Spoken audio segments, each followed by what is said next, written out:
toutes les femmes sont différentes. Pas de recette, pas de bouton.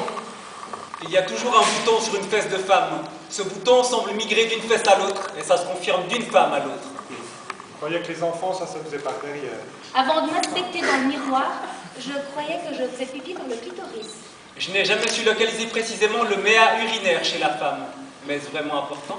Quand je m'asseyais sur une chaise précédemment occupée par un garçon, j'avais peur de tomber enceinte. Je croyais que si une femme enceinte se teignait les cheveux, alors les cheveux du bébé auraient la couleur de la teinture. Je croyais que j'allais être épouseuse de Marie quand je serais grande. Je croyais que je pourrais changer de prénom quand je serais adulte. J'ai toujours rêvé de m'appeler Michel, Jean, Françoise, Vincent, Olga, Gilles, Jacques! Juliette. Belzébuth.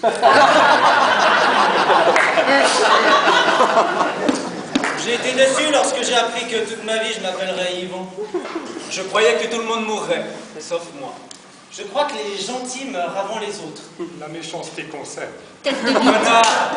Salope! Tête de bite. Enculé! Résidu de Tête de bite. pourriture anale. Petit poney! La nature reprend toujours le dessus. Les hommes, eux, n'ont pas le gène de la balade.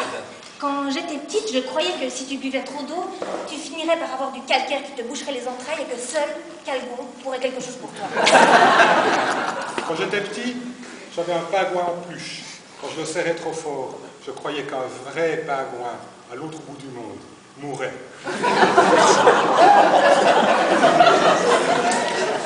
Mes grands-parents, à moi, ils habitaient tous Troyes. Alors je croyais que Troyes, c'était une immense maison de retraite pour personnes âgées. Quand j'entendais ma mère parler des problèmes de graisse sur les cuisses, je croyais qu'il suffisait de prendre un couteau et de racler comme le gradulard sous la couenne.